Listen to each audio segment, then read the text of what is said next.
சீயோன் விசுவாச தேவாலயம் வழங்கும் ஜீவக்குரல். போதகர் விக்டர் ஞானராஜ் பல்லாண்டுகள் தீபா வானொலி மூலம் தேவ செய்தியினை வழங்கியுள்ளார். தற்சமயம் தென்னிந்தியாவின் திருச்சி பட்டணத்தில் உள்ள சீயோன் விசுவாச தேவாலயத்தின் போதகராய் இருக்கிறார். அந்த ஆலயத்தின் ஆராதனையில் வழங்கிய அனலுள்ள கருத்தாளம் நிறைந்த செய்தியின் மூலம் ஆசீர்வாதம் பெறுங்கள். என்னுடைய பெயர் ரீட்டா. இது என்னுடைய குழந்தை பீனா ஒஃபீரா. எனக்கு குழந்தை சிசேரியன் மூலமாக தான் பிறந்தது.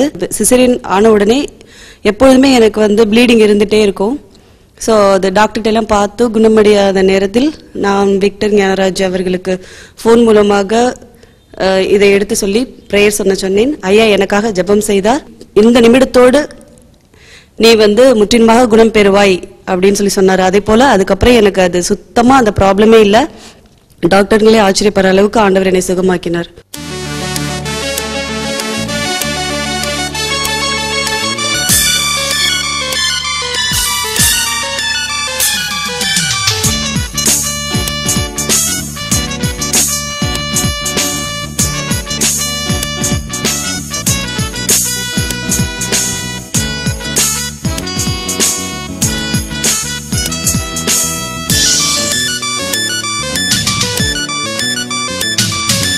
அற்புதங்கள் செய்வார் இயேசு,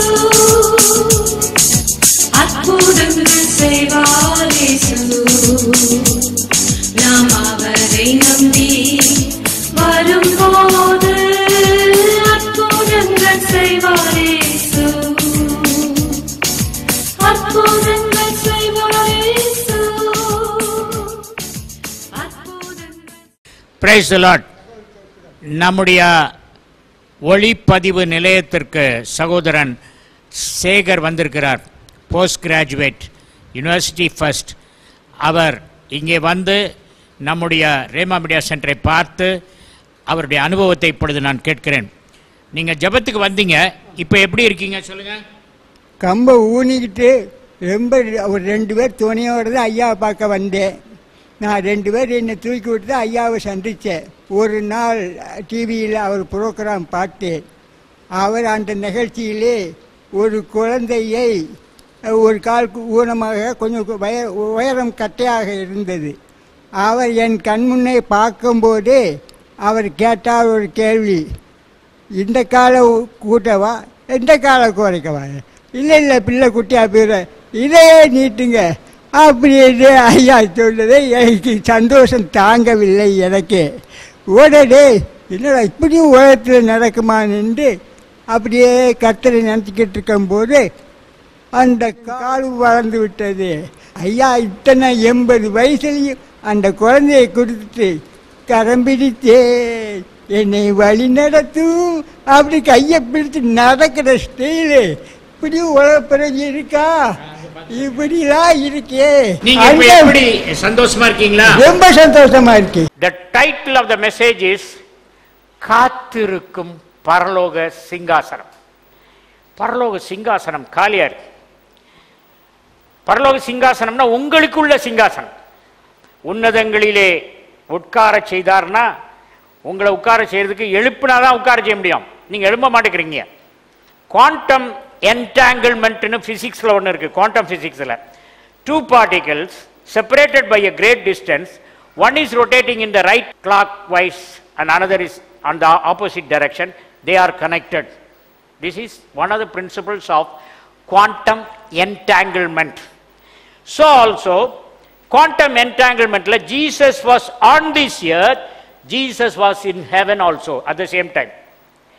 ஹெவன்ல இருந்துட்டு பிதா செய்யறதை காட்டிட்டு பூலோகத்தில் இருக்க ஜீசஸ் அதே மாதிரி செய்தார். நான் இது வரைக்கும் நினைச்சிருந்தேன் இங்கிருந்து மேலே பார்த்து பிதா என்ன செய்யறாருன்னு பார்த்து செய்தார். No, Jesus was in heaven and Jesus on the earth. The spirit man was in heaven and physical man was on the earth. பிதா என்ன செய்த அங்கே பார்த்துட்டு they are connected, just like quantum entanglement. If you know quantum physics you will understand what it is. தேவன் இந்த உலகத்தை படைச்சது எதுக்குன்னா, உலகத்தை ஒரு காலனி மாதிரி படைச்சார். உம்முடைய சித்தம் பரலோகத்தில் செய்யப்படுவது போல என் பிள்ளைகள் மூலமாக இந்த உலகத்தில் அந்த சித்தம் செய்யப்படுவதாக. பரலோகத்தில் நோய் இருக்கா? கிடையாது. பரலோகத்தில் அழுகை இருக்கா? கண்ணீர், கூக்குரல் எதுவும் இருக்கா? ஒன்றும் கிடையாது. அப்போ என்ன? அது பரலோகம் சந்தோஷமான இடம், மகிழ்ச்சியான இடம். அந்த பரலோகத்தின் சந்தோஷத்தை தேவன் என்ன செய்யறாருன்னா அதை பூலோகத்தில் கொண்டு வருவதற்கு தான் நம்மளை பிள்ளைகளாக்கினார். பரலோகத்தில் உம்முடைய சித்தம் செய்யப்படுவது போல பூமியிலும் செய்யப்படுவதான ஜெபம் பண்ணுங்கப்பா. ஜெபம் பண்றதோட நிறுத்திராதங்க, அந்த சித்தத்தை பூலோகத்தில் இறக்குங்கன்னு சொல்லி கொடுத்தாரு. அந்த பூலோகத்தில் அந்த சித்தத்தை இறக்கணும். One man was having 15 years of heart problem, fibrillation of the heart, murmuring of the heart. அவர் சொன்னார், டாக்டர் சொன்னார் 10 வருஷத்தில் செத்து போயிடுவான்னு. 15 வருஷமா ஹார்ட் ப்ராப்ளம்ல இருக்கேன். பாஸ்டர் எனக்கு விடிவு உண்டா? No problem. Heart condition is perfectly normal. 15 years of taking Clopidogrel and aspirin, all those things, he got no problem, not solved. But 10 minutes, 20 கூப்பிட்டாரு, 30 or 40, 10 minutes, 20 minutes-ல he got healed. இதுதான் பரலோகத்தில் உம்முடைய சித்தம் செய்யப்படுவது போல பூமியிலும் செய்யப்படுவதாக. தேவன் சிங்காசனத்தை நமக்கு கொடுக்கிறார். ஜெயம் கொள்ளுகிறவன், ஜெயம் கொள்ளுகிறவனுக்கு சிங்காசனம் கொடுக்கிறார். வெளிப்படுத்தின விசேஷம் 3ஆம் அதிகாரம் 21ஆம் வசனம். நான் ஜெயம் கொண்டு என் பிதாவினுடைய சிங்காசனத்திலே அவரோட கூட உட்கார்ந்தது போல ஜெயம் கொள்ளுகிறவன் எவனோ அவனும் என்னுடைய சிங்காசனத்தில் என்னோட கூட உட்காரும்படிக்கு அருள் செய்வேன். அவர் உட்கார சிங்காசனத்துல மேடையில நம்மளை ஈக்குவலா உட்கார வைக்கிறாரு. ஆரம்பமும் முடிவும் இல்லாத தேவன் அவர் உட்கார்ந்திருக்கும் சிங்காசனத்துக்கு பக்கத்திலே ஜெயம் கொள்ளுகிற உங்களை உட்கார வைப்பேன் என்று சொல்கிறார். ரொம்ப உயர்வா வச்சிருக்கார். நம்ம தான் நான் ஒண்ணுமில்லை கர்த்தாவே என்னை ஒரு மூலையில் ஒரு மெழுகுவர்த்தியாய் பிரகாசிக்க செய்யும்னு ஜெபம் பண்றோம். அப்படி பண்ணாதுங்க. நம்மலாம் அவர் பக்கத்தில் உட்கார போறோம். பெரும்பாடுள்ள ஸ்திரீ ஒரு நிமிஷம் போய் வஸ்திரத்தை தொட்டா நம்ம பக்கத்திலே உட்காரனா எவ்வளவு பெரிய ஸ்லாக்கி. நான் பக்கத்தில் உட்கார்ந்தேன்னா அவர் சட்டையை பிடிச்சிட்டே தான் உட்காருவேன். எல்லாம் பிளான் பண்ணி வச்சிருக்கேன். ஓகே, சிங்காசனத்தில் உட்கார்ந்ததான் ஆட்சி செய்ய முடியும். பின்பு தேவன் அவர்களை நோக்கி, நீங்கள் பலுகி பெருகி பூமியை நிரப்பி அதை கீழ்ப்படுத்தி சமுத்திரத்தின் மச்சங்களையும் ஆகாயத்து பறவைகளையும் பூமியின் மேல் நடமாடுகிற சகல ஜீவ ஜந்துக்களையும் ஆண்டு கொள்ளுங்கள் என்று சொல்லி தேவன் அவர்களை ஆசீர்வதித்தார். ஆண்டு கொள்ளுங்கள். அவர் சொன்னதுல ஒன்ன மாத்திரம் நம்ம லிட்டரலா ஃபாலோ பண்ணினோம். அது என்ன தெரியுமா? பூமியை நிரப்பி. கவலையப்படாதுங்க ஆண்டவரே, we will have 5 children, they will have grandchildren. அவர் என்ன சொன்னார்? ஆண்டு கொள்ளுங்கள்னாரு. அதை மாத்திரம் விட்டுட்டான். 1ஆம் அதிகாரம் 28ஆம் வசனத்தில் ஆண்டு கொள்ளுங்கன்னு சொன்னவர் அவன் ஆண்டு கொள்ற சேரை இறங்கிட்டு சேரை சாத்தான் கையில் கொடுத்துட்டான். சாத்தானும் பார்த்தான். 0 அத்தாரிட்டியோட சாத்தான் வந்து உட்கார்ந்துருக்கான். இப்பவும் ஆதாம் ஏவாளும் ஒன்னா தான் போவாங்க, டெரிக் பிரின்ஸ் ரூத் பிரின்ஸ் மாதிரி. ஆனா அன்னைக்கு என்னமோ தெரில, சண்டை போட்டாங்களோ என்னமோ தெரில, ஆதாம் தனியா போயிட்டான், ஏவாள் தனியா போயிட்டான். அப்பதான் பிசாசு பார்த்தான். தன்னுடைய தேவன் பேரில் உள்ள விசுவாசத்தை பிசாசின் மேல் ஏவாள் வைத்ததினாலே சிங்காசனத்தை எம்டி ஆக்கி பிசாசு உட்கார வச்சிட்டான். ஆண்டு கொள்ளுங்கள் சொன்ன ஆண்டவர் 9ஆம் அதிகாரம் வந்து என்ன சொல்றாரு? 9ஆம் அதிகாரம் 7ஆம் வசனம். நீங்கள் பலுகி பெருகி, நீங்கள் பலுகி பெருகி பூமியிலே திரளாய் வர்த்தித்து விருத்தி ஆகுங்கள் என்றார். விருத்தி ஆகுங்களோட சொல்லிட்டாரு. எப்பா உங்களுக்கு ஆண்டு கொள்ளதுக்கு நான் கொடுத்தேன், ஆனா தெரியல, இப்போ நீங்க விருத்தி ஆயிட்டே போங்க. ஏன் விருத்தி ஆகுங்கள் சொல்லி நிறுத்திட்டாரு? ஏன் ஆண்டு கொள்ளுங்கள் ஏன் அங்க போச்சு? இவன் ஆள்றதுக்கு லாயக்கு இல்லை அப்படிங்கிறத புரிஞ்சிட்டாரு. சிங்காசனத்தை சாத்தான்ட்ட கொடுத்துட்டான் அப்படின்னு ஆண்டவருக்கு தெரிஞ்சதுனால அவர் என்ன சொன்னாரு? ஆண்டு கொள்ளுங்களை சொல்லல. த்ரோன் போயிருச்சா? சரி, இப்போ போன த்ரோனை என்ன செய்யணும்? ஒருவனுடைய மீறுதலினால். நான் நினைப்பேன், ஏன் தேவன் அப்படியே ஆதாமுக்கு தலைக்கு மேலே போய் பிசாசை பிடிச்சி காதை முறுக்கி அவன்கிட்ட உள்ள வல்லமையெல்லாம் வாங்கி அந்த சிங்காசனத்தை மறுபடியும் ஆதாமுக்கு கொடுத்தா என்னன்னு யோசிப்பேன். சாத்தான் அந்த சிங்காசனத்தை பறித்து எடுத்தானா கொடுக்க வாங்கினானா? பறித்திருந்தான்னா கிரைம். அவன் என்ன சொல்றான், நீங்க சிங்காசனத்தை ஆதாம்கிட்ட கொடுக்கும்போது ஏதாவது கண்டிஷன் போட்டீங்களா? போடல. சிங்காசனத்தை கொடுத்து விட்டார். கண்டிஷன் போடாத கிஃப்டை அவன்கிட்ட இருந்து அவன் கிஃப்ட் பண்ண நான் வாங்கினேன், பிடுங்கல. பிடுங்கினா நீங்க அவனுக்கு கொடுத்தது நீ எப்படிடா வாங்கின அப்படின்னு அடிக்கலாம். அவன் தான் கொடுத்தான். Gift was without condition. So நீங்க மனிதனா கடவுளா வாங்கக்கூடாது, மனிதனா அந்த சிங்காசனத்தை என்னிடத்திலிருந்து எடுத்து அவனுக்கு கொடுத்தாதான் வழி, வேற வழியே கிடையாது. மனுஷன் தேவ சாயலில் உண்டாக்கப்பட்டபடியால் மனுஷனுடைய இரத்தத்தை எவன் சிந்துகிறானோ அவனுடைய இரத்தம் மனுஷனாலே சிந்தப்பட கடவது. அவனுடைய ரத்தம் யாரால் சிந்தப்பட வேண்டும்? மனுஷனால், தேவனால் அல்ல. ஆதாமின் ரத்தம் பாய்சனானது பிசாசனால. அதனால அதை பாய்சனை எடுக்கிறதுக்கு இன்னொரு மனுஷன் தான் வரணும். அதனால தான் இயேசு கிறிஸ்து சிலுவையில் வந்தார். ரோமர் 5:17 அல்லாமலும் ஆதாம் என்னும் ஒருவனுடைய மீறுதலினாலே அந்த ஒருவன் மூலமாய், அந்த ஆதாம் மூலமாய் மரணம் ஆண்டு கொண்டிருக்க கிருபையின் பரிபூரணத்தையும் நீதியாகிய ஈவின் பரிபூரணத்தையும் பெறுகிறவர்கள் இயேசு கிறிஸ்து என்னும் ஒருவராலே ஜீவனை அடைந்து ஆளுவார்கள். நம்மளாம் யாரு? தமிழ்ல படிச்சிருக்கேன் 12 ஆழ்வார்கள். இங்க வேதத்தில் படிக்கிற நம்மளையே ஆழ்வார்கள் சொல்றார். ஆழ்வார்கள் நம்ம ஆள்றதை இழந்து போயிட்டா. செங்கோல் போச்சு, சிங்காசனம் போச்சு. ஆண்டவர் என்ன செய்தார்? சிங்காசனத்தை கையில் கொடுத்து அவர் மூலமாய் இதுவரைக்கும் என்ன ஆட்சி செய்தது? மரணம் ஆட்சி செய்தது. அதுக்கப்புறம் இப்ப என்ன ஆட்சி செய்யும் சொல்லியிருக்காரு? ஜீவனை அடைந்து. இங்க ஜீவன் அப்படிங்கிறத ஒரிஜினல் லாங்குவேஜில் வாசித்தா தான் புரியும். ஜீவன்கிறதுக்கு 3 வேர்டு. பிலாசபர்ஸ் எப்பவுமே யோசிச்சுட்டு இருப்பாங்க, சாப்பாட மாட்டாங்க, புக்கை படிச்சுட்டு இருப்பாங்க, ஏதாவது கணக்கு போட்டுட்டு இருப்பாங்க. சுக்கி ஜீவன், ஜோவே ஜீவன். அது என்ன சொன்னா? பரிபூர்ண ஜீவன். நான் உங்களுக்கு ஜீவன் உண்டாயிருக்கும், அந்த ஜீவன் பரிபூர்ண ஜீவன். பரிபூர்ண ஜீவன்ல நெஞ்சு வலி உண்டா? எபேசியர் 2:7 கிறிஸ்து இயேசுவுக்குள் நம்மை அவரோடே கூட எழுப்பி உன்னதங்களிலே அவரோடே கூட உட்காரவும் செய்தார். ஆட்சி செய்யறதுக்கு 3 டிபார்ட்மெண்ட். ஒன்னு பார்லிமெண்ட், பார்லிமெண்டரி ரூல். பார்லிமெண்ட் என்ன செய்யறாங்க? அசம்பிளி, பார்லிமெண்ட் ரூல்ஸ் ஃபார்ம் பண்றாங்க, ரெகுலேஷன் ஃபார்ம் பண்றாங்க. அந்த அவங்க டிசைட் பண்ணத judiciary, courts, law court, bench court, criminal court, எல்லாம் சுப்ரீம் கோர்ட். இந்த கோர்ட்லாம் என்ன செய்யறாங்க? அந்த சட்டம் படி, பார்லிமெண்ட்ல போட்ட சட்டம், கான்ஸ்டிடியூஷன் படி நம்ம நடக்கிறோமான்னு பார்க்கிறது ஜுடிஷியரி. அடுத்தது enforcement. Enforcement is police department, collector, tahsildar.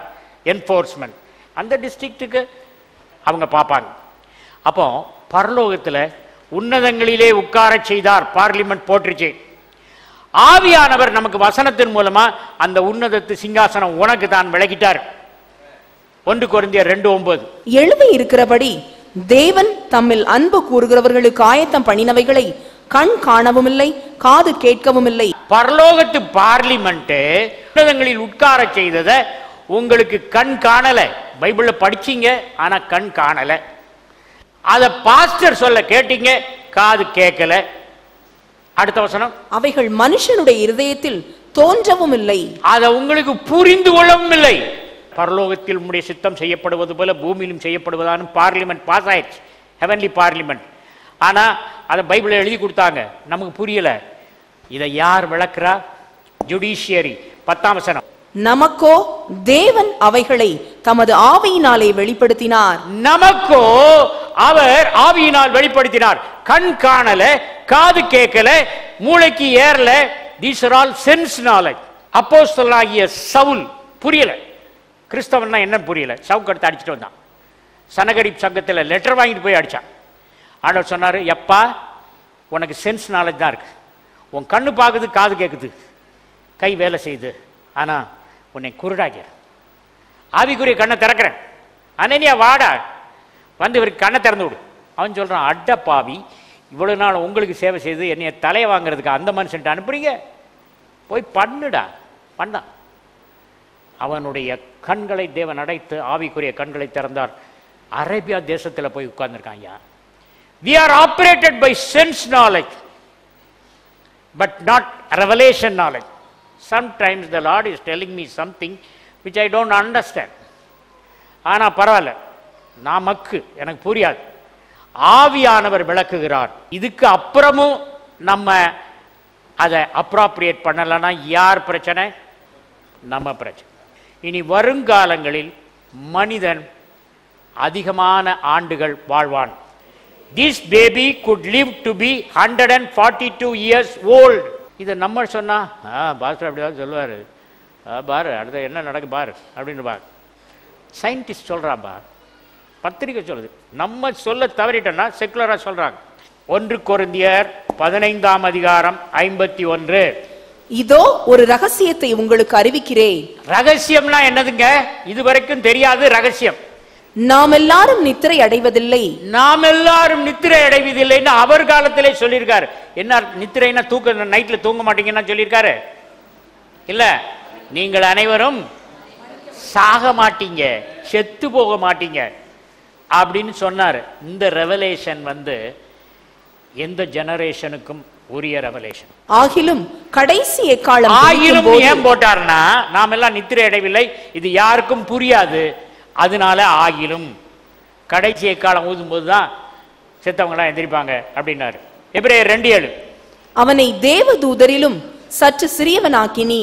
தேவதூதரிலும் சற்று சிறியவனாக்கினி. தேவதூதர் உங்களோட பெரியசா சிறுசா? சிறியவன் சொன்னார். எப்படின்னா, வேலை ஏவுகிறவன் பெரியவனா, வேலை செய்கிறவன் சிறியவனா? ஏஞ்சல்ஸ் எல்லாம் சொன்னா செய்றாங்க. மகிமையினாலும் கனத்தினாலும் அவனுக்கு முடிசூட்டி.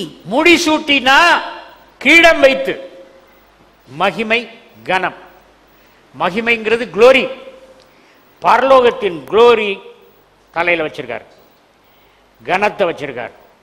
உங்க வார்த்தைக்கு அவ்வளவு வல்லமை கொடுத்திருக்கார். நோயை பார்த்து பேச முடியும். உம்முடைய கரத்தின் கிரியைகளின் மேல் அவனை அதிகாரியாக வை. கரத்தின் கிரியை, பூலோகத்தில் அவருடைய கிரியை தான் எல்லாம். அந்த கரத்தின் கிரியை மேல் அதிகாரியாக்கி நமக்கு கிரீடம் வச்சு நம்மளை அழகுபடுத்தி அதிகாரியாக்கி கையில செங்கோல் கொடுத்து அப்பாயின்மெண்ட் ஆர்டர் கொடுத்து சிங்காசனத்தில் உட்காரு, எல்லாத்தையும் ஆண்டுகொள். ஆதாம் இழந்துட்டான், நீ இழந்துட்டு மக்கு மாதிரி இருக்காத அப்படின்னு சொன்னாரு. ஆனா 8, சகலத்தையும் அவனுக்கு கீழ்ப்படுத்தினார் என்கிற சகலத்தையும் அவனுக்கு கீழ்ப்படுத்தினார். என்ன அர்த்தம்? இதான் சோஃபான்னு வைங்க, நான் அப்படி உட்கார்றேன். டயபெட்டிஸ், பிபி எல்லாம் எங்க இருக்கு? என் ஷூ கீழே இருக்கு. கீழ்ப்படுத்தினார், நம்மளை மேல்படுத்தினார். நம்மளை மேல உட்கார வச்சுட்டு நோய் வறுமை எல்லாம் கீழ்ப்படுத்தினார். அவர் அவனுக்கு கீழ்ப்படுத்தாத பொருள் ஒன்றுமில்லை. அவர் அவனுக்கு கீழ்ப்படுத்தாத பொருள் ஒன்றுமில்லை. கனத்தினாலும் மகிமையினாலும் முடிசூட்டி தேவதூதரிலும் சற்று சிறியவனாக்கி அவனுடைய கால்களுக்கீழே எல்லாத்தையும் வச்சாரு. அவர் வைக்காதது ஒண்ணுமில்லைன்னு மறுபடியும் சொல்லியிருக்கு. அப்ப என்ன அர்த்தம்? உங்க நோயெல்லாம் எங்க இருக்கணும்? காதுக்கு கீழே தான் இருக்கணும். அது ஹார்ட்ல ஏறிடுச்சு, அது தலையில ஏறிடுச்சு, அது கையில் ஏறிடுச்சு, ஷோல்டர்ல ஏறிடுச்சு. எங்க இருக்கணுமோ கால்களுக்கு கீழே இருக்குது. எங்க இருக்கு? நம்ம உடல்ல அது ஏறிடுச்சு. காரணம், நம்ம அதை காலுக்கு வைக்காது. 1 தெசலோனிக்கர் 4:17. பின்பு உயிரோடு இருக்கும் நாமும், பின்பு உயிரோடு இருக்கும் நாமும் கர்த்தருக்கு எதிர்கொண்டு போக மேகங்கள் மேல் அவர்களோடே கூட ஆகாயத்தில் எடுத்துக் கொள்ளப்பட்டு இவ்விதமாய் எப்பொழுதும் கர்த்தருடனே கூட இருப்போம். இப்ப இந்த வசனம் யாருக்கு பொருந்தும்? நமக்கு தான். பின்பு உயிரோடு இருக்கும் நாமும். கர்த்தராகி வருகை நம்ம ஜெனரேஷன்ல இருக்கு. சத்துருக்கள்ல எல்லாத்தையும் காலு கீழே போட்டுடலாம். ஆனா ஒன்ன மாத்திரம் காலில் கீழே போட கர்த்தர் அனுமதிக்கல இது வரைக்கும். அது மாத்திரம் கடைசி ஜெனரேஷன் கொடுத்திருக்காரு. எல்லாத்தையும் கால்கள் கீழே போட்டான்னு சொன்னார்ல. ஆனாலும் ஏன் செத்து போறாங்க? மரணத்தை போடல. அதான் என்ன சொல்லியிருக்கு? 1 கொரிந்தியர் 15:26. பரிகரிக்கப்படும் கடைசி சத்துரு மரணம். இன்னொன்னு சொல்றேன், இந்த லாஸ்ட் ஜெனரேஷனுக்கு தான் பிளெஸிங். ஒரு வசனம் சொல்றேன். இந்த 70 வயதுக்கு மேல உள்ளவங்க தினந்தோறும் ஞாபகத்தில் வைக்க வேண்டிய ஒரு வசனம் சொல்லி அதை விளக்கம் சொல்ல போறேன். அந்த வசனம் எங்க இருக்கு? மத்தேயு 24:37. நோவாவின் காலத்தில் எப்படி நடந்ததோ அப்படியே மனுஷகுமாரன் வரும் காலத்திலும் நடக்கும். நோவாவின் காலத்தில் எப்படி நடந்ததோ அப்படி மனுஷகுமாரன் வரும் காலத்திலும் நடக்கும். நோவா 950 வயசு இருந்தான்னா நோவா அவன் காலத்தில் இருந்த போல நம்ம காலத்தில் இருக்குமானா? சொல்லுங்கப்பா. வசனம் சொல்றது நான் திருச்சி சொல்றேனா அல்லது மறைச்சி சொல்றேனா? விளக்கமா சொல்லுங்க. நோவாவின் மகன் 600 வருடம், மெத்துசலா 969 வருடம். அந்த காலத்தில் 950 வருஷம் இருந்து கொஞ்சம் கொஞ்சமாக குறைஞ்சி வந்தது. ஏன்? பாவத்தினால் வருஷம் குறைஞ்சிருச்சு. இப்போ பாவம் மன்னிக்கப்பட்டுச்சா? பாவத்தெல்லாம் மன்னிச்சிட்டாரா? பழைய ஏற்பாட்டில் 1 வருஷம் தான் மன்னிச்சாங்க. இப்போ எல்லா பாவமும் மன்னிச்சாச்சு. 1846ஆம் ஆண்டு மனிதனுடைய வாழ்நாட்களின் ஆவரேஜ் ஏஜ் வந்து 40 இயர்ஸ்.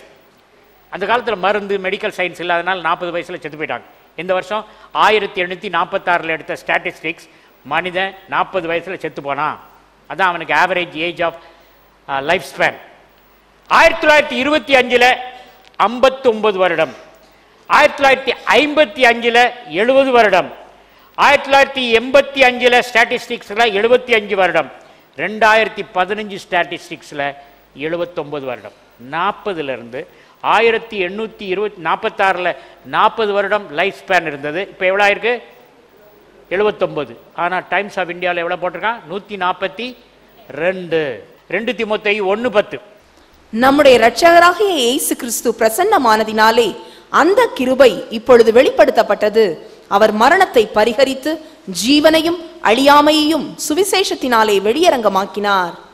நம் மீட்பராகிய கிறிஸ்து இயேசு உலகத்தில் தோன்றியதின் மூலம் இப்போது அருள் வெளிப்பட்டுள்ளது, கிருபை வெளிப்பட்டுள்ளது. அவர் மரணத்தை அழித்து அழியா வாழ்வை நற்செய்தி வழியாக ஒளிரச் செய்தார். ஆதாமே, நீ 1000 ஆண்டு ஆழ்ந்து அதுக்கப்புறம் செத்து போவேன்னு சொன்னாரா? இல்ல. அவரை படைச்ச போது தமது சாயல், தமது ரூபம் மரணத்தை சந்திக்காமல் படைத்தார். ஆனா ஆதாம்னால தான் மரணம் வந்தது. அப்ப இயேசு கிறிஸ்துவினால ஜீவன் வந்தது. ஆதாம்னால் மரணம் ஆட்சி செய்கிறது, இயேசு கிறிஸ்துவினால் என்ன ஆட்சி செய்யணும்? ஜீவன் ஆட்சி செய்யணும். ஜெனிசிஸ் 2:7. தேவனாகிய கர்த்தர் மனுஷனை பூமியின் மண்ணினாலே உருவாக்கி அதுல என்ன காத்த ஊதினாரு? ஜீவ சுவாசத்தை அவன் நாசியிலே ஊதினார். ஆண்டவருடைய மூச்சு காத்த ஊதினார். ஆதாமினால் வந்த அந்த பாவத்தை கேன்சல் பண்ணிட்டா ஜீவ விருட்சத்தின் கனியை புசிப்பீங்க. ரைட். இதை புரிஞ்சா ஏத்துக்குங்க, புரியலன்னா துப்பிராதங்க, வாயிலே வச்சுக்குங்க, என்னைக்காவது புரியும். ஓகே. தெரிந்தவர்கள் புரிந்து கொள்ளுங்கள், புரிந்தவர்கள் தெரிந்து கொள்ளுங்கள். அதே புரியலன்றீங்களா? சரி கொடுங்க. சங்கீத புத்தகம் 92:12. நீதிமான் பனையை போல் செழித்து லீபனோனில் உள்ள கேதுருவை போல வளர்வான். கிறிஸ்து இயேசுவினிடத்தில் நீதியை பெற்றுக்கொண்ட நீதிமான் பனையை போல் வளருவான். ஆதாம் சிங்காசனத்தை கொண்டு போய் சாத்தாட்ட கொடுத்த போது கூட என்னத்தை கொடுத்தான் தெரியுமா? மரணம் பாதாளத்துக்குள்ள சாவியை கொடுத்துட்டான். வெளிப்படுத்துற விசேஷம் 1:18. மரித்தேன், ஆனாலும் சதா காலங்களில் உயிரோடு இருக்கிறேன். முந்தி யார்கிட்ட இருந்தது? ஆதாம்கிட்ட இருந்தது. அதுக்கப்புறம் யார்கிட்ட இருந்தது? சாத்தான்கிட்ட இருந்தது. இப்ப யார் கையில இருக்கு? இயேசு கையில இருக்கு. பைபிள் மற்ற புக்கை ஊர்கா மாதிரி படிக்கணும், பைபிளை மெயின் கோர்ஸ் ஆஃப் மீல் மாதிரி பண்ணணும். சிலர்லாம் எல்லாத்தையும் படிப்பாங்க, பைபிளை ஊர்கா மாதிரி வச்சுக்குவாங்க, தொட்டுக்குவாங்க. எரேமியா தீர்க்க தரிசன புத்தகம் 32:17-27. கர்த்தராகிய ஆண்டவரே, இதோ தேவரீர் உம்முடைய மகா பலத்தினாலும் நீட்டப்பட்ட உம்முடைய புயத்தினாலும் வானத்தையும் பூமியையும் உண்டாக்கினீர். உம்மாலே செய்யக்கூடாத அதிசயமான காரியம் ஒன்றுமில்லை. உம்மால் செய்யக்கூடாத அதிசயமான காரியம் ஒன்றுமில்லை. 17ஆம் வசனத்துல சொல்லிட்டு எரேமியா நினைக்கிறாரு, இதெல்லாம் ஒழுங்கா அந்த பசங்க வாசிக்கல, மறுபடியும் சொன்னா தான் புரியும்னு 27ஆம் வசனத்துல மறுபடியும் சொல்றாரு. இதோ நான் மாம்சமான யாவருக்கும் தேவனாகிய கர்த்தர், என்னாலே செய்யக்கூடாத அதிசயமான காரியம் ஒன்றுண்டோ? அவரால் செய்யக்கூடாத காரியம் ஒன்று உண்டோ? மேத்யூ 3:11. மனம் திரும்புதலுக்கென்று நான் ஜலத்தினால் உங்களுக்கு ஞானஸ்நானம் கொடுக்கிறேன். எனக்கு பின் வருகிறவரோ என்னிலும் வல்லவராயிருக்கிறார். அவருடைய பாதரட்சைகளை சுமக்கிறதற்கு நான் பாத்திரன் அல்ல. அவர் பரிசுத்த ஆவியினாலும் அக்கினியினாலும் உங்களுக்கு ஞானஸ்நானம் கொடுப்பார். பரிசுத்த ஆவியினாலும் அக்கினியினாலும் ஞானஸ்நானம் கொடுப்பார். இந்த அக்கினி உங்களை சுட்டரிக்காது. அக்கினி புத்திரன்னு நான் ஒரு டாக் கொடுத்துருக்கேன். இந்த அக்கினி வரதை பற்றி, baptism of the holy spirit. ஆண்டவர் பெரிய காரியங்களை செய்கிறார். ஏசாயா 6ஆம் அதிகாரத்தில் ஒரு சேராப் குரட்டில் ஒரு தணலை எடுத்துட்டு வந்து அந்த ஏசாயா நாக்கில் வைக்கிறான். ஏசாயா ஏற்கனவே ஊழியக்காரன் தான், ஏன்னா இது 6ஆம் அதிகாரத்தில் வருது. அவன் முதல்ல ஊழியக்காரன் ஆயிட்டான். ஆனால் நாக்கில் உணர்ந்து வைக்கிறான். நாக்கு தான் சரிப்படுத்தப்பட வேண்டும். முதலாவது நாக்கு தான் அந்த மரணத்தின் அந்த ஆயுள் சக்கரத்தை கொளுத்தி விடுகிறதா இருக்கிறது. அந்த நாக்கில் ஆண்டவர் சொன்னாரு, ஆயுள் சக்கரத்தை கொளுத்துகிற நாக்கை செராபீன்கள் அந்த தணலை கொண்டு வச்ச உடனே அந்த ஆயுள் சக்கரம் கொளுத்துறது நின்று போயிடும். நீ நிறைய வருஷம் உயிரோடு இருப்ப. தேவன் பட்சிக்கிற அக்கினியா இருக்கிறான். சாத்ராக் மேஷாக் ஆபேத்நேகோ அந்த நேபுகாத்நேச்சார் ராஜா உண்டாக்குன அக்கினி, அந்த அக்கினியில புகை இருந்தது. ஆனா இவங்களை தூக்கி 3 பேர் போட்ட உடனே அந்த அக்கினி யாத்திராகமம் 4ஆம் அதிகாரத்தில் முச்செடியின் மேல் இருந்த அக்கினியாய் மாறிவிட்டது. இந்த அக்கினியை பாரு, இதுக்கு புகை கிடையாது. ராஜா உண்டாக்குனே புகை இருந்தது.